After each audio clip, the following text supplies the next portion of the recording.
Hello students, how are you? I hope you all are fine. आज हम हमारी हिंदी की पाठ्य पुस्तक क्षितिज भाग 2 की पोएम 5 पढ़ेंगे, जिसके कवि हैं सूर्यकांत त्रिपाठी निराला जी।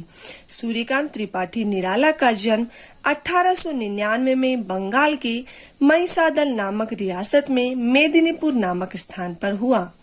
सूर्यकांत त्रिपाठी निराला जी भावनात्मक प्राकृतिक रचनाओं के लिए मशहूर है।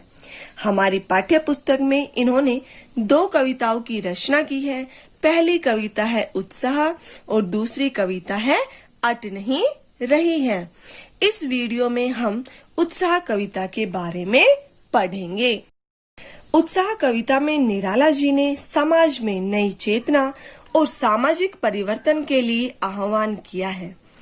जैसे बादल आते हैं, बारिश होती है, नए पेड़ पौधे अपने आप अंकुरित हो जाते हैं, उसी तरह से लोगों में नया जीवन संचारित करने के लिए कवि निराला जी ने ये पोएम लिखी है। इस कविता में कवि ने बादल को कवि के प्रतीक रूप में संबोधित किया है।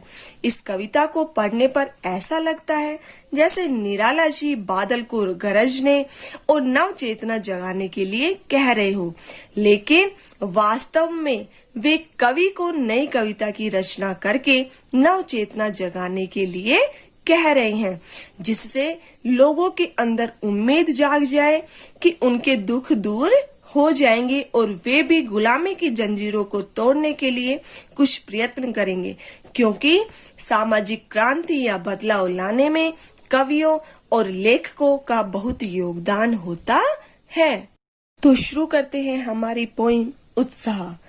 बादल गरजो घेर घेर घोर गगन धाराधर ओ, ललित ललित काले घुंघराले बाल कल्पना कैसे पाले, विद्युत छवि उर्मे कवि नव जीवन वाले, वज्र शिपा नूतन कविता फिर भर दो, बादल गरजो।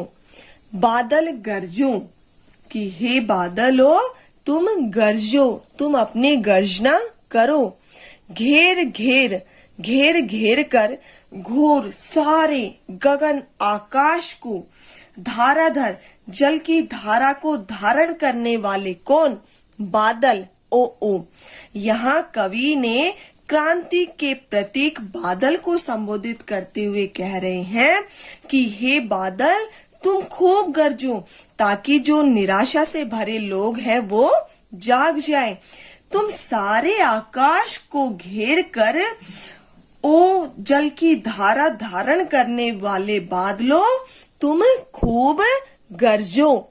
ललित ललित काले घुंघराले, यहाँ बादलों के रूप का चित्रण किया है कवि ने कि ललित ललित, ललित अर्थात सुंदर, कि तुम सुंदर हो, बहुत ही सुंदर हो। काले घुंघराले, जिस प्रकार से एक छोटे बच्चे के काले काले घुंघराले बाल मन को मोहने वाले होते हैं, मन को अच्छे लगने वाले होते हैं, उसी प्रकार से तुम्हारा रूप घने काले और घुंघराले बालों के समान है, जो कि लोगों को अच्छे लग रहे हैं।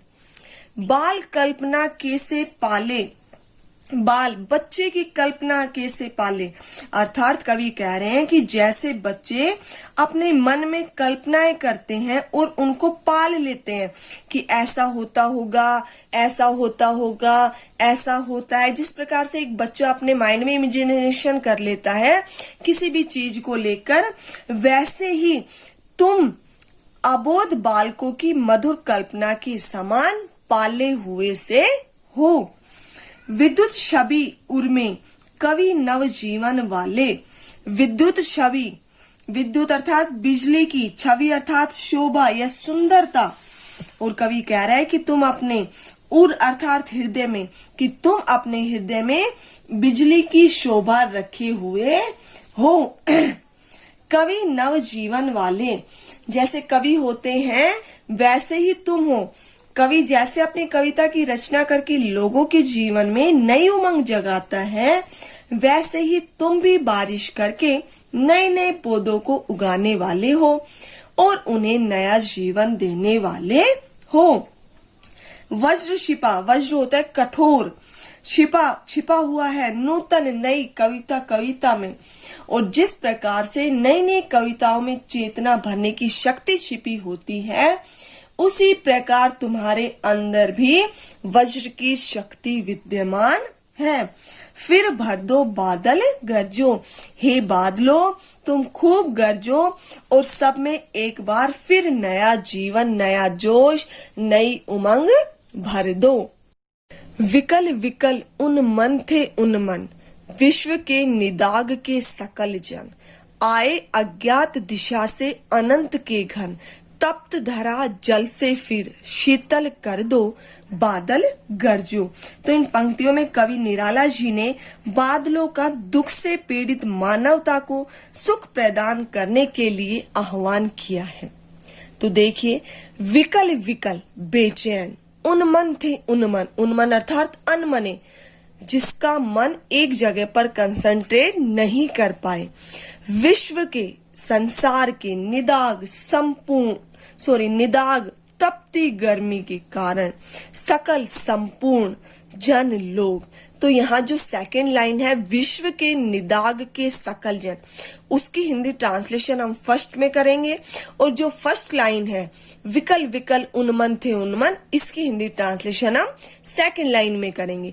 तो इसकी हिंदी ट्रांसलेशन क्या होगी कि इस संसार के सारे लोग, संपूर्ण लोग तपती हुई गर्मी अर्थात भयंकर गर्मी के कारण बेचैन है और उनका मन अनमना सा हो रहा है, अर्थात उनका मन एक जगह पर कंसंट्रेट नहीं कर पा रहा है। आए अज्ञात दिशा से, अज्ञात जो ज्ञात न हो, दिशा से अनंत जिसका कोई अंत न हो, असीम दूर तक, घन अर्थात बादल, और उस समय न जाने किस अज्ञात दिशा से दूर तक बादल आकाश में छा गए। तप्त धरा, तपती हुई, धरा अर्थात पृथ्वी, जल से फिर शीतल कर दो। और यहाँ कवि बादलों को संबोधित करते हुए कहते हैं कि हे बादलों तुम खूब बरसो और जो गर्मी से पीड़ित जो लोग हैं, जो ये धरती तप रही है गर्मी के कारण, उस तपती हुई धरती और उन बेचैन लोगों को तुम अपने जल से शीतल कर दो, अर्थात उन्हें अपने जल से शीतलता प्रदान कर दो। बादल गरजो, हे बादलों तुम खूब गरजो। तो इन पंक्तियों के माध्यम से कवि क्या कह रहे हैं? कवि निराला जी कवियों को कह रहे हैं कि अज्ञात दिशा से कोई ऐसी कविताओं की रचना करो कि जिससे जो लोग परेशान हो रहे हैं, हताश हो रहे हैं, उनको उनके जीवन में नई प्रेरणा मिले, जिससे उनके दुख दूर हो सके। Thank you.